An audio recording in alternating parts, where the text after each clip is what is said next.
Na aula de hoje a gente inicia a parte de oceanografia química, tá? Então, nós vamos no conteúdo observar as características químicas da água, algumas leis que vocês estudaram no ensino médio e estão presentes na parte da composição da água. E essa parte da disciplina ela vai estar dividida em duas aulas, tá? Essa aqui é a primeira aula, então vamos lá. Então, a primeira coisa que a gente tem que relembrar, na verdade, porque vocês já estudaram isso, são algumas características da água. Então, a água ela é basicamente formada por um conjunto de dois elementos. A gente tem na formação da água o oxigênio e o hidrogênio, tá? Mas antes da gente dar continuidade, vamos relembrar, né, a diferença entre o que é o átomo e o que é a molécula. Então, o átomo é a unidade básica de uma matéria, certo? Então, toda vez que a gente estuda a parte química, seja química orgânica, seja química inorgânica, a gente tem que lembrar que os elementos, eles apresentam um conjunto de estruturas. Então, a gente tem dentro do átomo a composição do núcleo, que normalmente esse núcleo ele vai estar presente os nêutrons e os prótons, e circundando esse núcleo através de camadas, a gente tem um elemento menor ainda, que são chamados elétrons. Então, esses elétrons, eles fazem um movimento de translação, vamos dizer assim, no entorno desse núcleo, e todos os elementos eles vão ter composições diferentes e camadas diferentes. Cada camada ela vai ter um número específico de elétrons e, dependendo de cada elemento, ele vai ter poder de reação, poder de unir a outros elementos e aí formar o que nós chamamos de moléculas. Então, o átomo é um elemento e a molécula ela seria um grupo ou dois mais de átomos unidos ou partilhando elétrons. Então, nesse caso aqui, como a gente está estudando a parte oceanográfica, a gente vai focar principalmente na molécula de água, onde em sua composição a gente observa o oxigênio e dois átomos de hidrogênio, certo? Então, a partir desse momento, a gente tem algumas características que têm que ser levadas em consideração, que devem ser relembradas, tá? Então, vamos lá. A primeira questão é que a junção entre essas estruturas, elas delineiam uma forma geométrica. Então, quando a gente observa a molécula da água, a gente tem o oxigênio e ligado a esse átomo de oxigênio, a gente tem os dois de hidrogênio e eles se distanciam, eles formam uma angulação de 105 graus, tá? Essa angulação que a gente está vendo aqui é naturalmente uma ação de polos com o mesmo sinal. Então, quando a gente pensa numa molécula de água, a gente pensa numa molécula polar, ou com presença dipolar, de dois polos. Então, o oxigênio, naturalmente, ele puxa uma carga maior de elétrons, e você vai ter um lado do oxigênio com tendência de ser parcialmente negativo. Enquanto que esse outro lado da composição da molécula, você tem a fixação dos dois átomos de hidrogênio. E aí, nesse momento, você tem aqui a posição parcialmente positivo da molécula de água. Como o hidrogênio ele tende a ser positivo, ele cria um distanciamento de uma molécula para outra, de um átomo para outro de hidrogênio, formando um ângulo de 105 graus. Então, de certa forma, a gente vai encontrar nas ilustrações dos livros e nas aulas meio que uma composição dessa natureza, justamente pela formatação da presença da molécula da água, ela ser polar. Então, de um lado, ele tem uma composição parcialmente negativa, puxando para o lado do átomo de oxigênio, e o outro lado, a gente vai ter os dois átomos de hidrogênio, que passa a ser o lado positivo da molécula. E esses átomos, eles estão ligados, eles têm a possibilidade de promoverem ligações. Então, a gente vai ver as ligações de hidrogênio, a gente vai ver agora a chamada ligação covalente, e essas são as ligações, as conexões que os átomos eles apresentam junto com outros átomos, formando essa molécula, justamente a partir da possibilidade de compartilhar os hidrogênios exatamente nas respectivas camadas de cada elemento. Tá? Então, nessa figura aqui, a gente vê exatamente a formatação química da água, onde você tem um átomo de oxigênio, levando sua carga negativa, duas ligações covalentes, ligando o oxigênio a dois átomos de hidrogênio. E aí, dessa forma, um átomo de oxigênio para dois de hidrogênio, cria-se uma molécula estável. Além da ligação covalente presente entre o átomo de oxigênio e os átomos de hidrogênio, dentro da água, a gente vai ter a ligação, chamadas ligações de hidrogênio, que também, na minha época, a gente chamava de pontes de hidrogênio. Né? A diferença, basicamente, que a ligação de covalente, além dela ser uma ligação muito forte, é muito resistente, de difícil separação entre os átomos de hidrogênio e o oxigênio, a gente tem nas ligações de hidrogênio as conexões entre as moléculas da água. Tá? Então, a partir de um conjunto de composição molecular da água, onde ele tem como característica ser parcialmente com sinais positivo e negativo, né, por ser uma substância polar, e então, dessa forma, a gente tem como se fosse um ímã, né, a capacidade de aproximação dos polos positivos com os polos negativos. Então, a partir dessa capacidade de atrelar o lado positivo e o lado negativo da molécula da água, a gente vai ter a ligação entre as várias moléculas. Tá? Então, um lado positivo, onde a gente tem a presença de dois átomos de hidrogênio, esses dois aqui, eles têm, teoricamente, um polo positivo, ele vai conectar com o polo negativo de outra molécula de água, que é exatamente a ligação, né, no átomo de oxigênio. E assim você tem a formação de uma estrutura mais complexa. Então, dentro de uma porção de água, a gente vai ter as moléculas, né, da água, e essas moléculas aderidas umas às outras a partir das chamadas ligações de hidrogênio.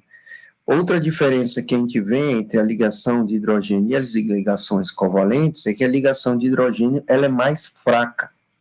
Então, existe a possibilidade, e a gente consegue observar essas variações naturalmente no planeta, ou até mesmo dentro de casa.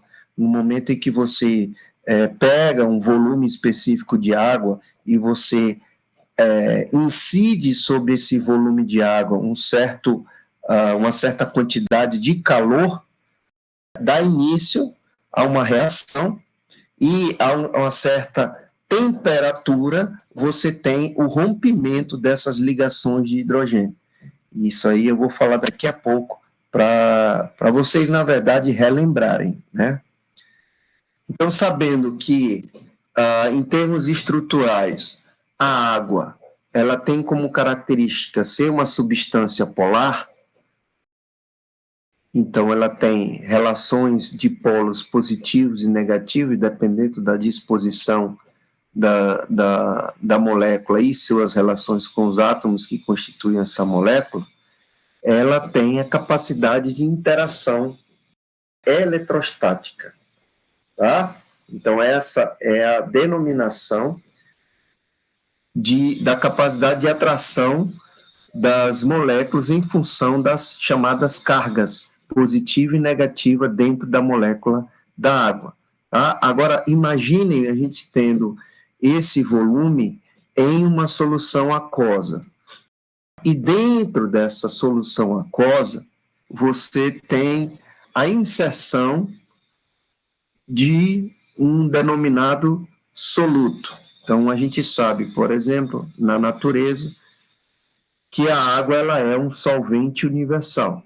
E na água do mar, você vai ter a composição específica da presença de sais, que não é somente cloreto de sódio, existem outros sais dissolvidos na água, e a água ela tem essa capacidade, pelo fato de ser um solvente, ela tem a capacidade de separar, né, esses sais, e essa capacidade de envolvimento da molécula da água ao longo desse soluto, que no caso aqui são os sais, vamos usar como exemplo o cloreto de sódio, nos dá a denominação de camada de solvatação.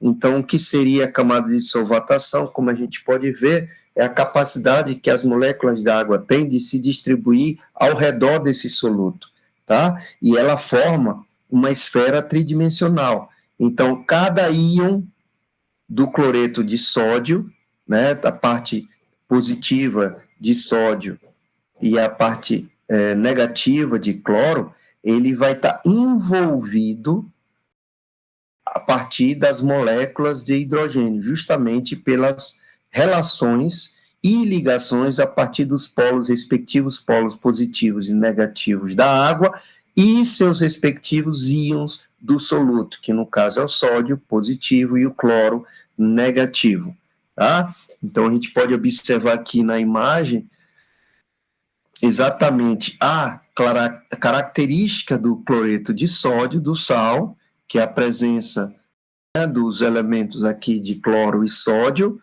com sinais positivos e negativos, e a partir do momento em que essa substância, esse soluto, ele é inserido de um volume específico de água, você tem a dissociação dessa molécula aqui, né, a separação, formação de íons de cloro e íons de sódio.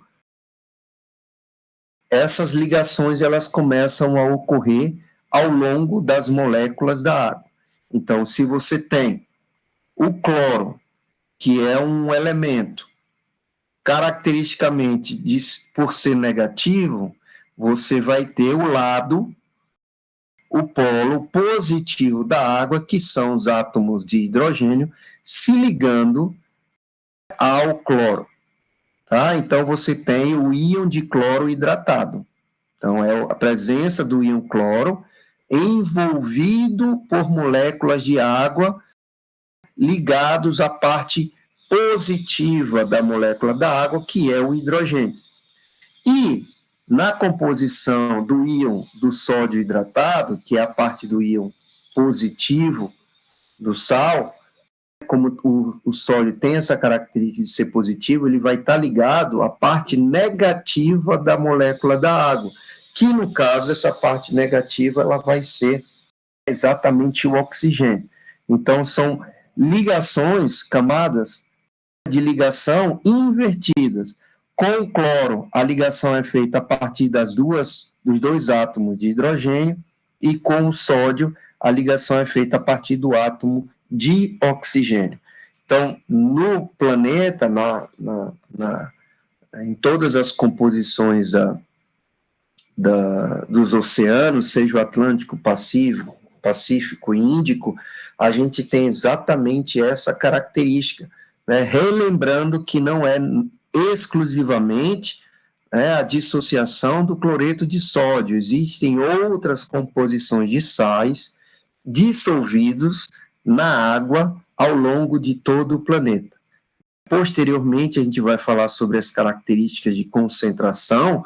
Algumas regiões vai ter uma concentração maior ou menor, mas de uma média geral, os oceanos eles têm concentração de sal meio que homogênea. Vai depender muito da topografia do ambiente, vai depender muito também da capacidade de mistura da água, da quantidade de incidência solar na região, que a gente pode ter situações bem peculiares, bem particulares, principalmente nos polos e também em regiões de mares mais fechados, beleza? Mas, de uma forma geral, a gente vai ver isso daí, na mesma característica, tá? Então, a gente tem, além de todas as questões das ligações e as capacidades da água de ser um solvente a partir dos compostos de sais que estão dissolvidos na água, né, as propriedades termais da água. Então, o que seria a propriedade termal da água?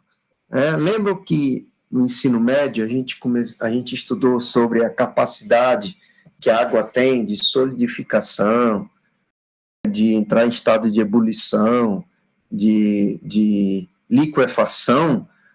Então, a água por si só, e não somente a água, mas outros elementos que estão disponíveis no planeta, eles têm uma capacidade maior ou menor de absorver o calor. E isso vai gerar um aumento da temperatura, certo? Então, a água ela não deixaria de ser diferente. Então, assim como qualquer outra substância, outro elemento presente na água, ou presente no planeta, perdão, a água ela tem a capacidade de atração entre as moléculas, né? Então, além da ligação covalente, que é a ligação entre hidrogênio e oxigênio, as ligações de hidrogênio, né, que é a ligação entre os polos positivos e negativos das moléculas de água, a gente tem outros tipos de atração, que é chamado de força de Van der Waals, tá? Mas, no caso da água, essa força de Van der Waals, ela está ligada às ligações de hidrogênio. Então, quando você tem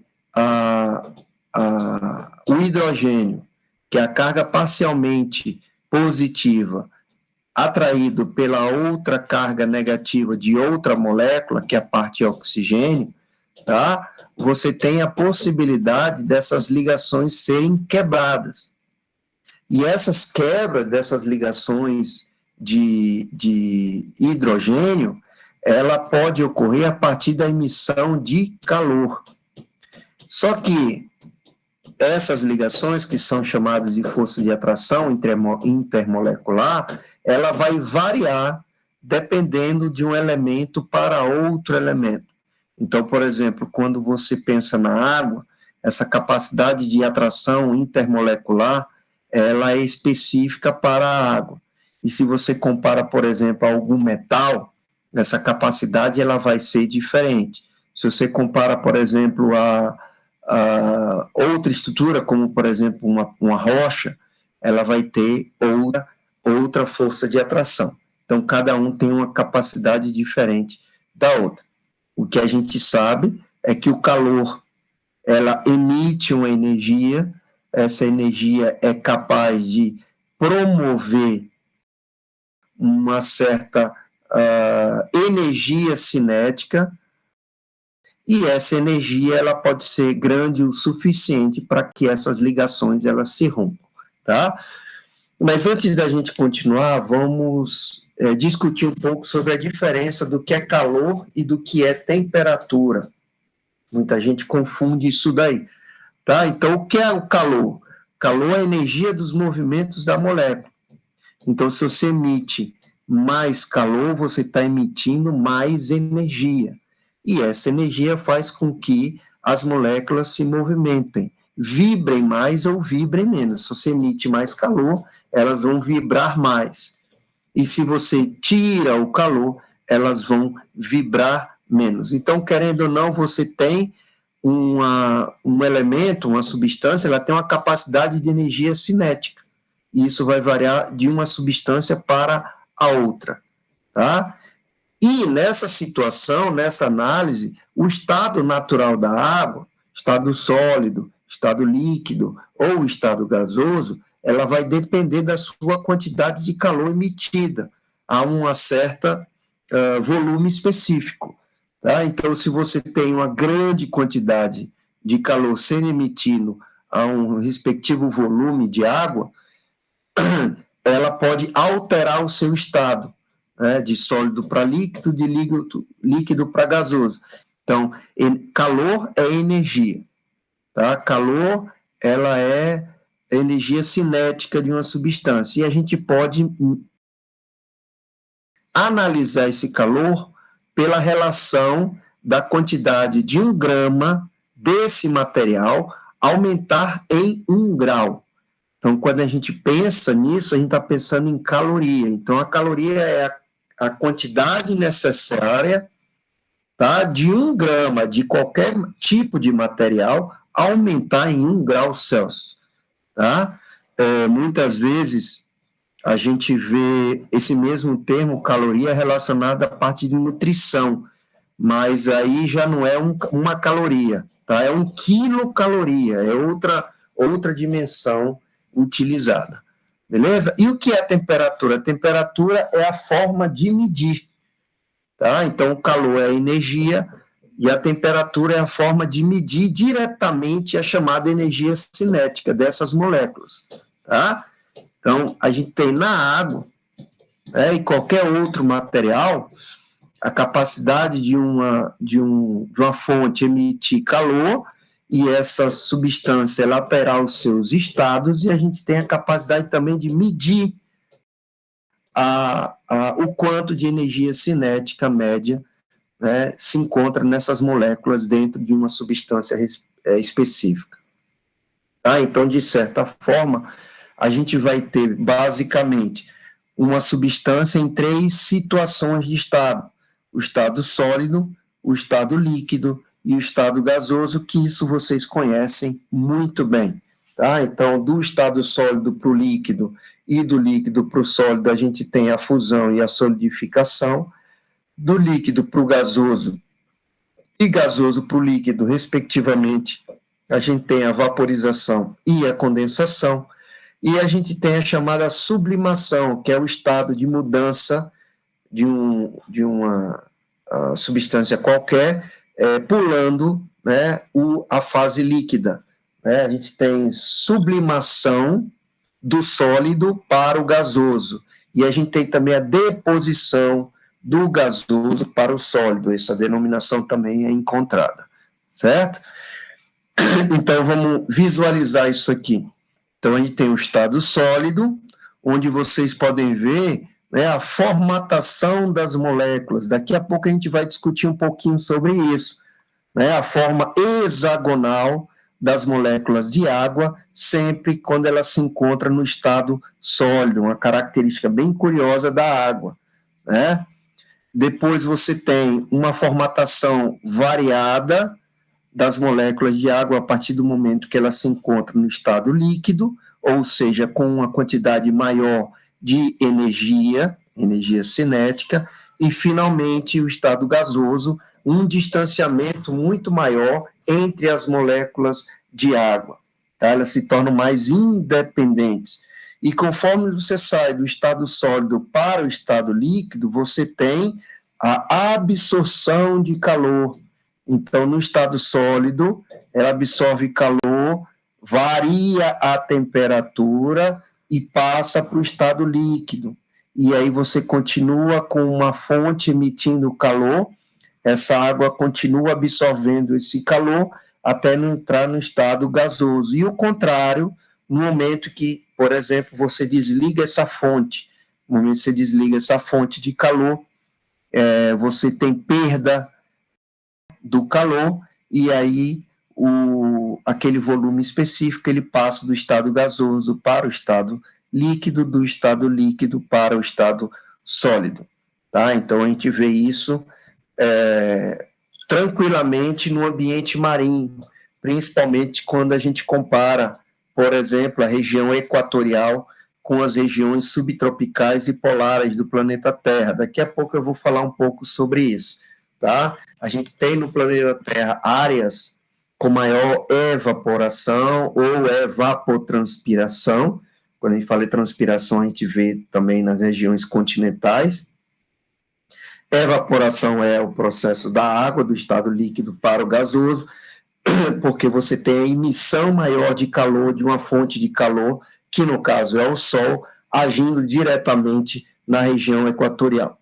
E quando você observa isso na região polar, você tem o processo invertido, beleza? Então, vamos ver um diagrama aqui para podermos analisar, né, essa emissão de calor e a capacidade de calor. Então, o que seria a capacidade de calor?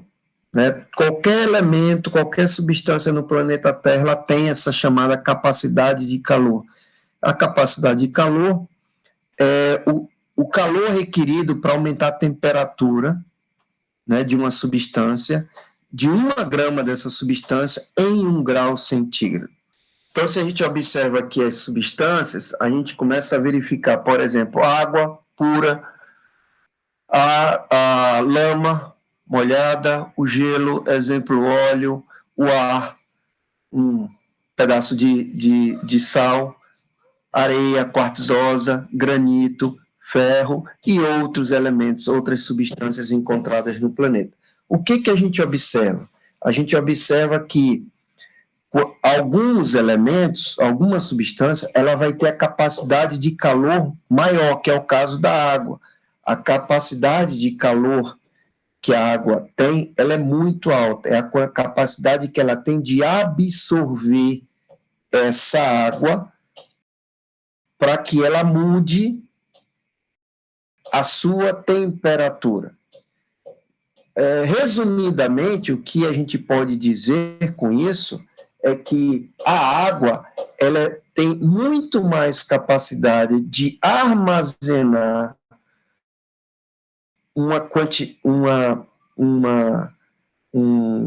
armazenar energia diferentemente de outras substâncias.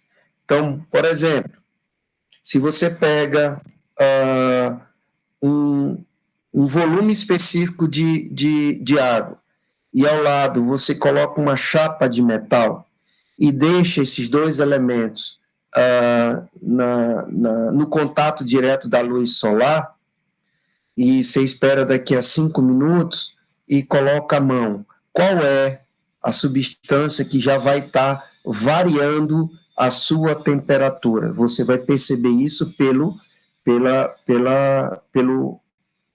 temperatura.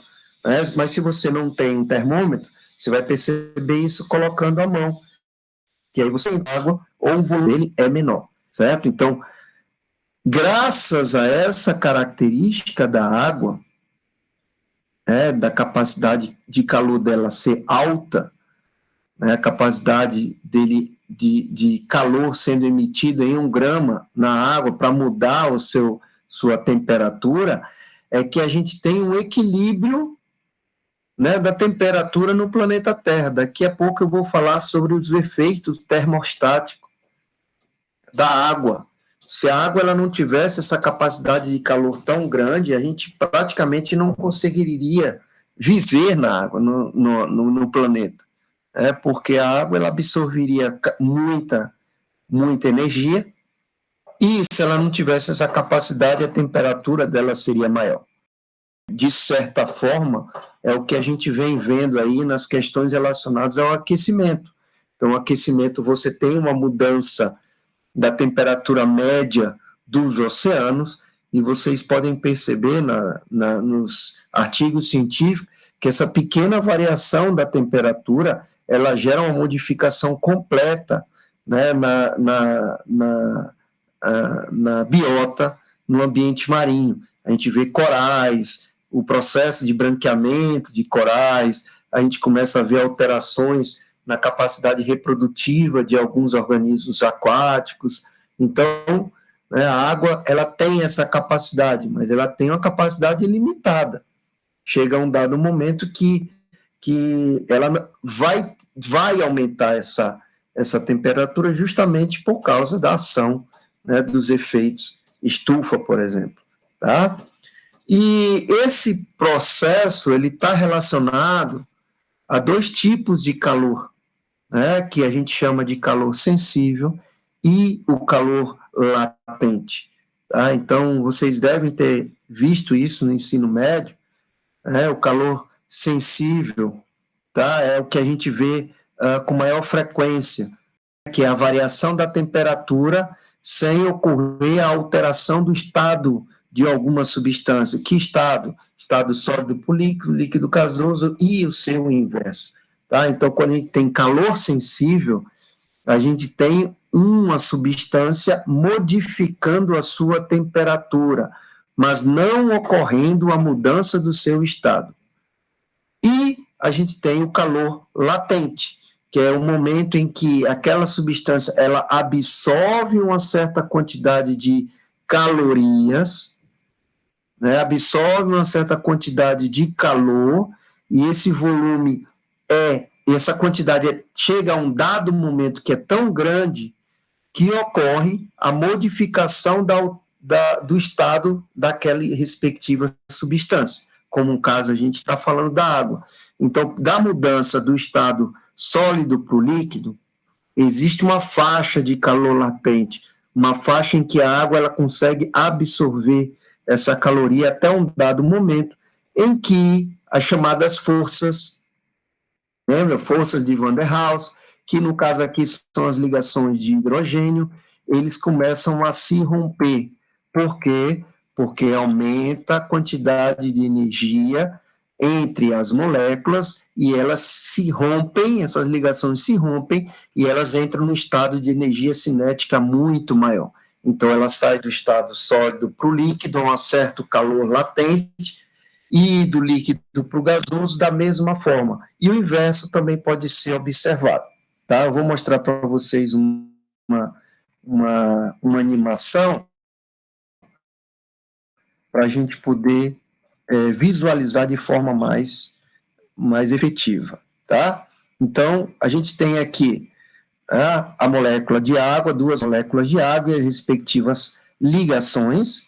Então, elas são da parte do oxigênio, ligação dos hidrogênios. A gente tem aqui um gráfico onde mostra uma régua da caloria, né, ou seja, a mensuração de energia e a temperatura, né, para a gente visualizar a dinâmica disso.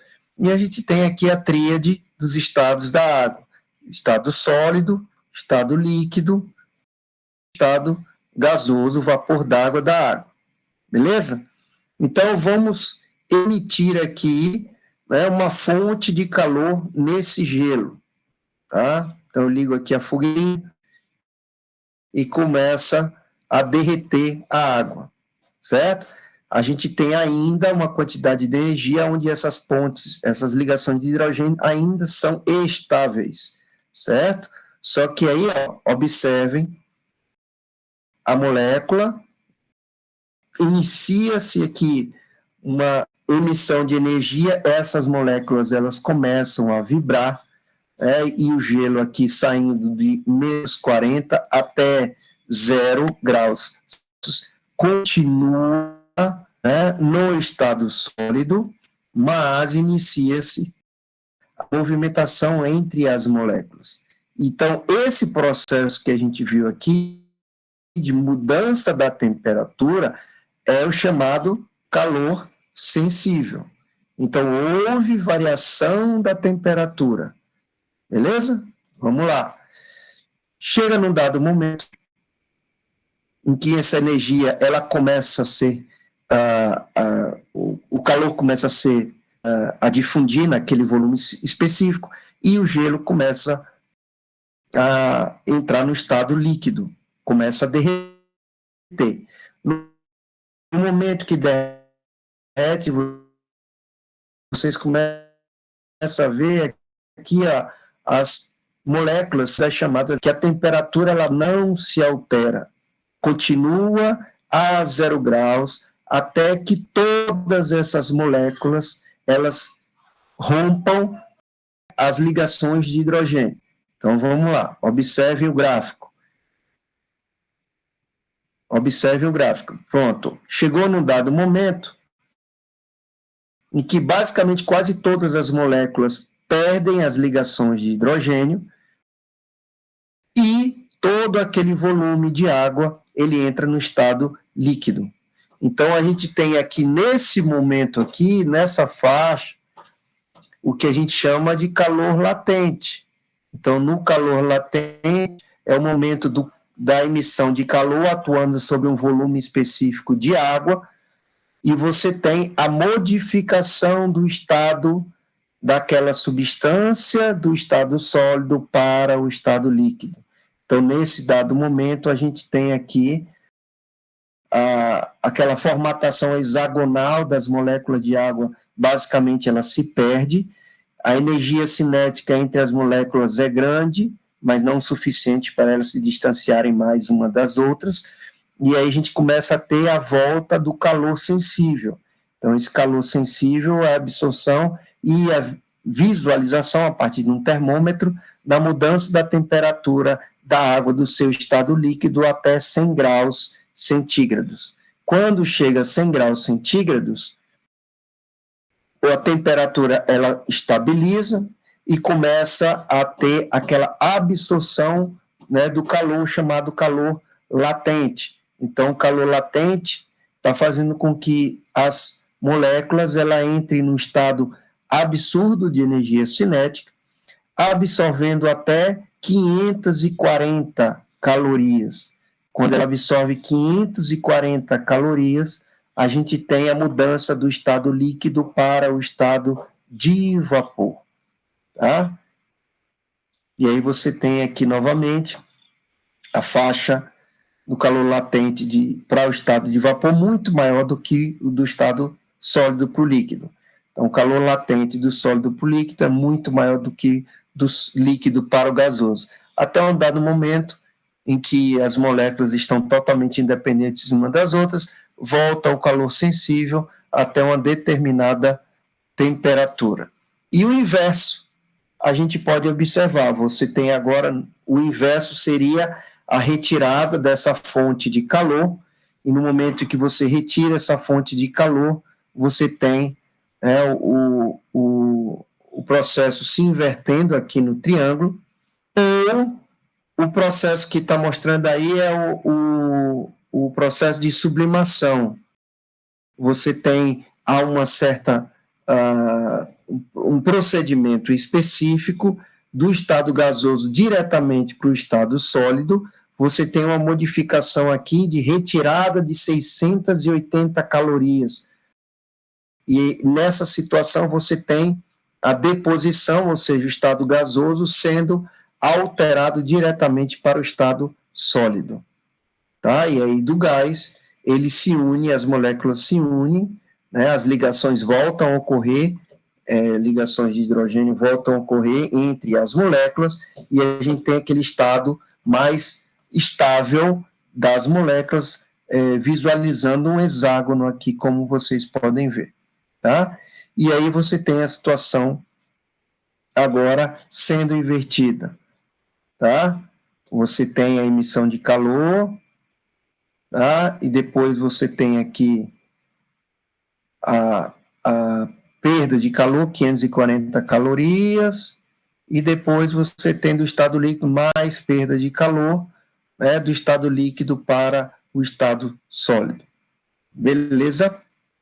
Então, vamos lá. Isso é muito importante para o estabelecimento e a estabilidade da temperatura do planeta Terra, certo? Então, só para resumir, a gente tem no calor latente, basicamente aqui, só é necessário 80 calorias por grama para um volume específico de água sair do estado sólido para o estado líquido.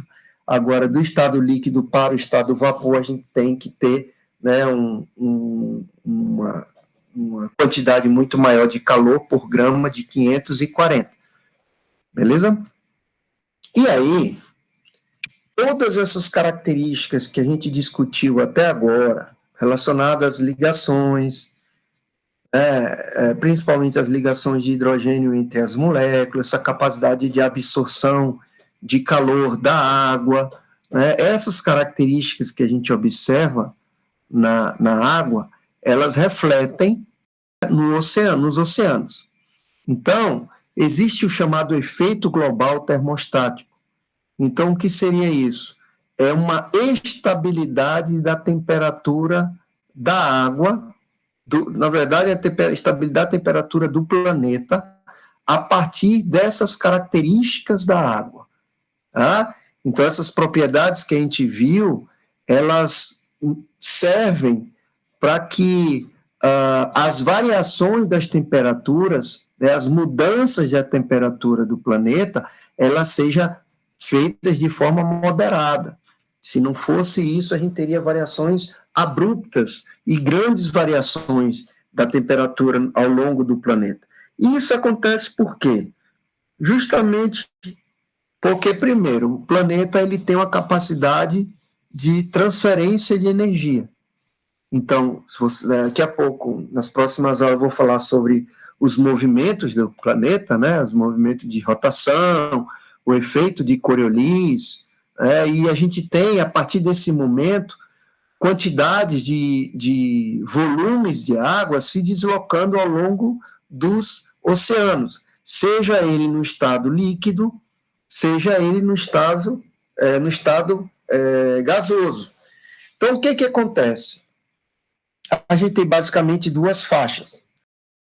A primeira faixa aqui, a faixa da região equatorial, que é a faixa considerada mais quente, mas pelo fato da água ter esse efeito de estabilidade da temperatura, chama de termostato, a água ela não tem, nessa região equatorial, a capacidade de aumentar a temperatura de forma muito grande. Então, a água não ferve. Ao passo também que, quando a gente observa nas regiões polares, que são as regiões mais frias, a água ela não chega a congelar por completo. Tá? A gente tem uma camada de gelo, essa camada de gelo ela se localiza superficialmente, mas a gente não tem o congelamento por completo daquele volume todo de água. E o que ocorre? Ocorre um sistema de equilíbrio. Então, se nessa região aqui é uma região com maior emissão de calor a partir do Sol, essa área aqui é uma área que vai ter maior evaporação. Tá? Então, uma grande quantidade de água nessa região ela vai receber calorias em grande escala. E essa energia, ela converte, a água recebe essa energia e ela converte parte dessa água no estado de vapor, ou seja, ela armazena esse calor e esse calor é transportado para o estado de vapor da água. O planeta ele tem o seu movimento de rotação, né, e pelo fato de ocorrer esse tipo de movimento, a gente vai ver nas próximas aulas, essa massa de vapor que é liberada na região equatorial, ela começa a se deslocar para as regiões de altas latitudes. Quando chega nessa região, o vapor d'água se concentra nas regiões de altas latitudes, esse vapor, ele muda o seu estado. Por quê? Porque acaba perdendo calor. Então, ele perde o calor, né, a partir do ar atmosférico, e ele muda o seu estado de gasoso para o estado líquido. E aí você tem as zonas de precipitação nas altas latitudes. Tá? Então, esse sistema de calor liberado e de calor absorvido, né, no globo terrestre faz com que o planeta ele seja um grande termostato, mantendo as temperaturas na região latitudinais do planeta, seja na região equatorial, seja na região tropical, seja na região polar. Lógico que dependendo da latitude, você vai ter variações da temperatura, tá? Mas ela não vai, por exemplo, no Equador, não vai absorver uma quantidade muito grande a ponto da temperatura da água mudar drasticamente para mais de 40 graus no oceano. Se fosse dessa forma, a gente acho que já não estaria aqui, tá? Mas não é só isso, não é só a transferência de energia emitida pelo Sol ao longo das latitudes do planeta, tá? A gente tem também, dentro do efeito global termostático, os chamados efeitos marinhos e efeitos continentais. Lembrando, voltando ao que eu comentei anteriormente, capacidade de calor, tá? Capacidade de calor que cada substância possui, né? Então você tem a água, ela tem que absorver muito calor para poder mudar a sua temperatura, enquanto, por exemplo, que o granito ou areia, ele vai ter uma capacidade de calor muito menor que a água, ou seja, com pouca caloria, né? Essas substâncias aumentam drasticamente a temperatura. Para a água é o contrário. Então, o que acontece? Tá? Ainda no efeito global, a gente tem variações de amplitude de temperaturas ocorrendo quando comparados ao ambiente marinho com o ambiente terrestre. Então, por exemplo, a gente está vendo aqui a maior parte dos oceanos, ele está numa coloração azulzinha, certo? Salvo algumas situações particulares. Essa coloração azulzinha aqui, ela representa a diferença entre a temperatura do dia menos a temperatura à noite. Então, o que acontece? Primeiro, a amplitude térmica que a gente vê no oceano é muito mais moderado do que a amplitude térmica quando a gente compara com o continente.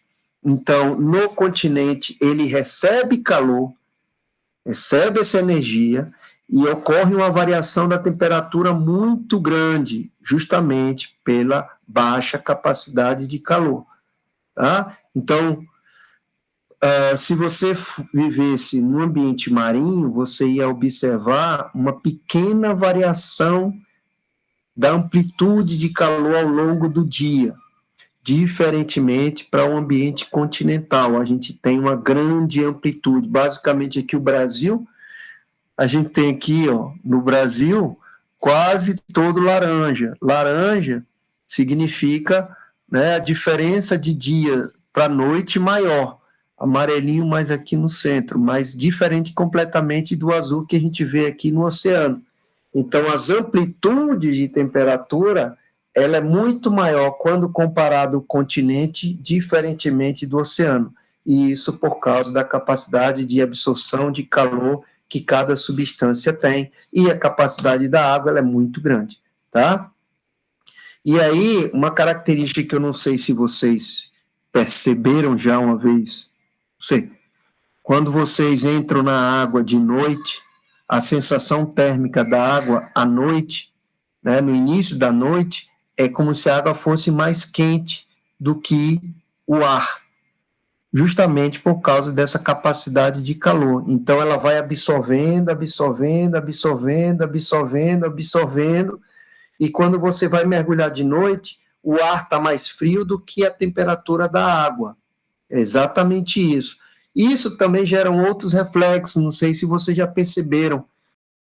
O deslocamento do vento, para quem está na região costeira, o deslocamento do vento do oceano para a Terra e da Terra para o oceano.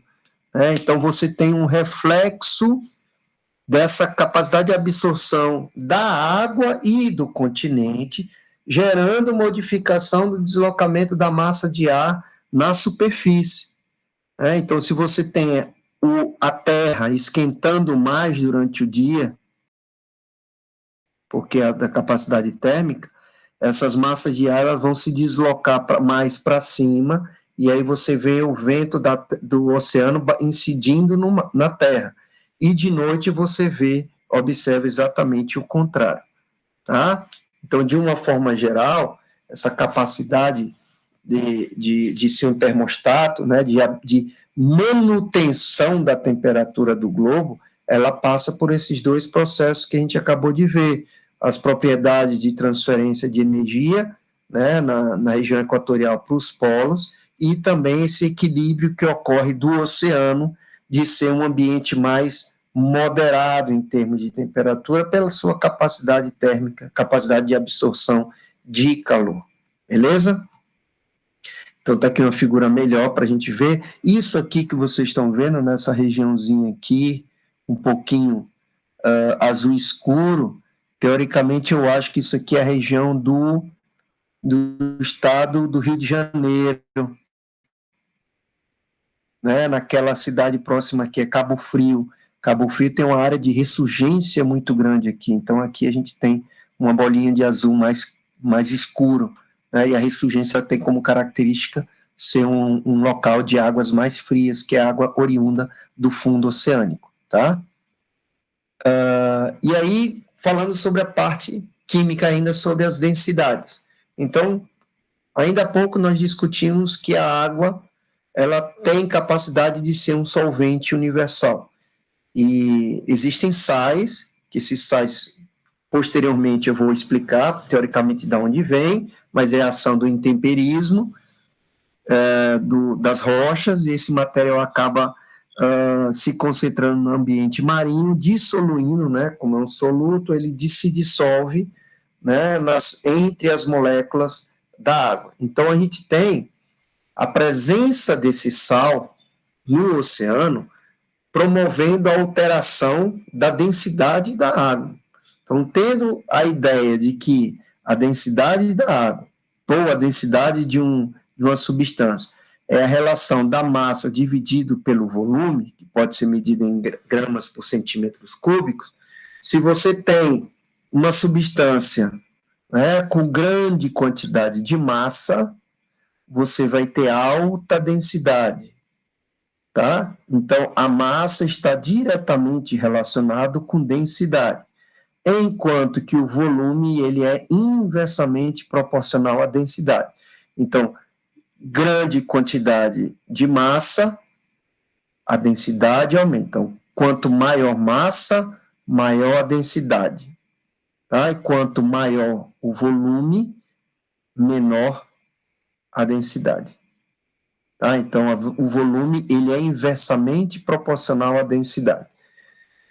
Mas isso é um detalhe. O que eu quero falar para vocês é que a água ele vai apresentar composições de sais diferentes.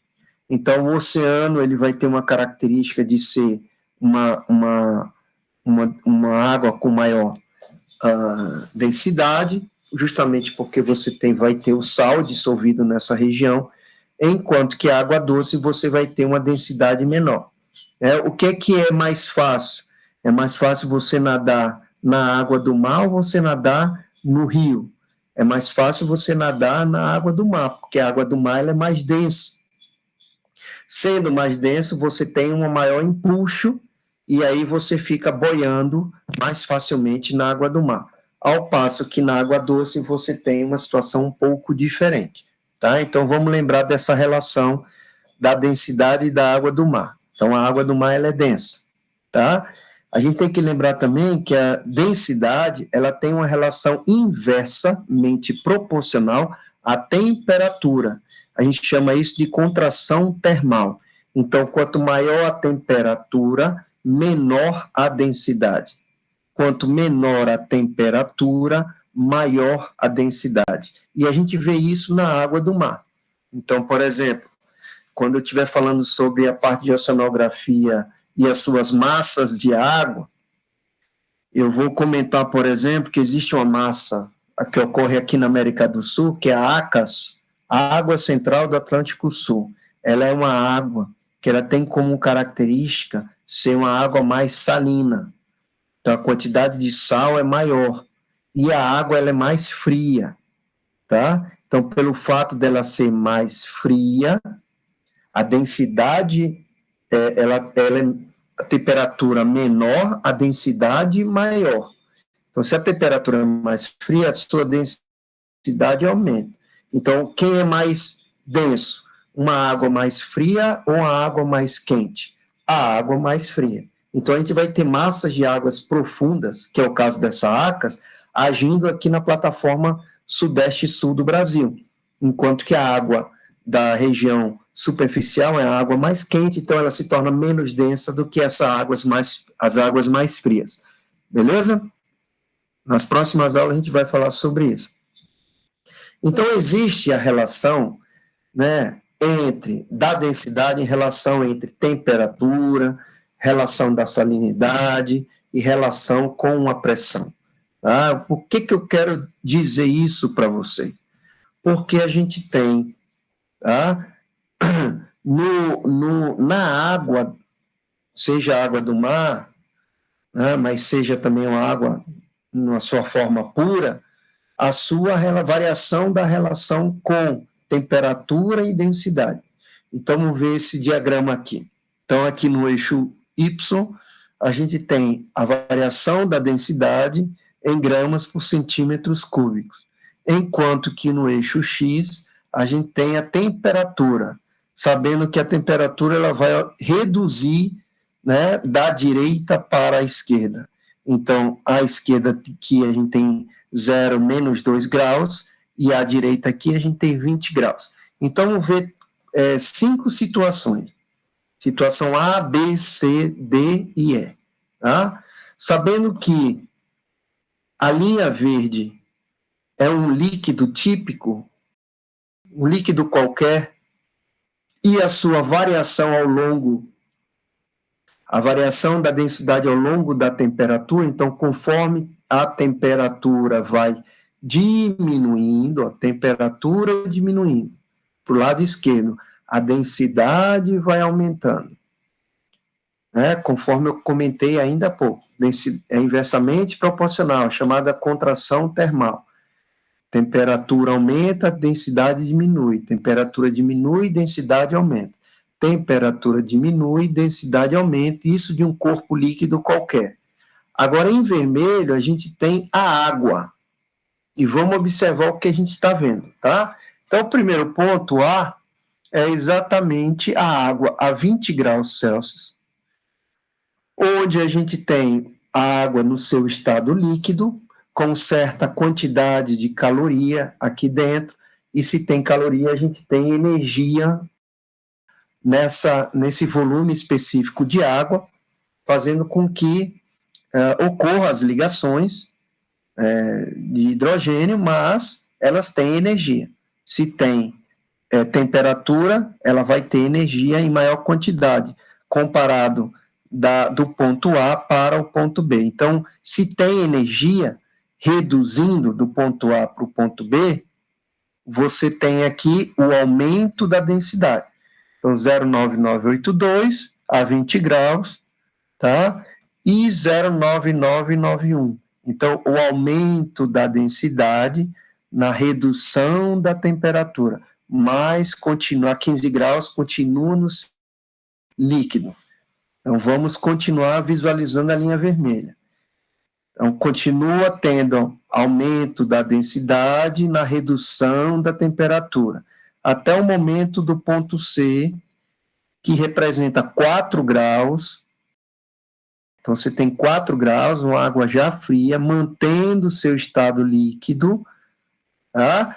Mas a gente tem o máximo da densidade. Você tem o máximo de aumento da densidade a 4 graus centígrados, tá? O que a gente começa a observar? Quando, né, a temperatura da água começa a baixar de 4 graus. Imagina a geladeira de vocês e o freezer de vocês. Tá? Nesse dado momento, diferente de C para D, é que a primeira coisa que a gente consegue ver é a redução da densidade. Então, conforme a temperatura reduz, a partir de C para D, também a densidade começa a reduzir. Então, a regra ela começa a se inverter. De A, B, C, redução da temperatura, aumento da densidade, até chegar a 4 graus, que aí você tem redução da temperatura, redução da densidade. Tá? E aí você tem de C para D, o momento em que a densidade começa a diminuir a partir da diminuição da temperatura, fugindo a regra que a gente vem conversando aqui, tá?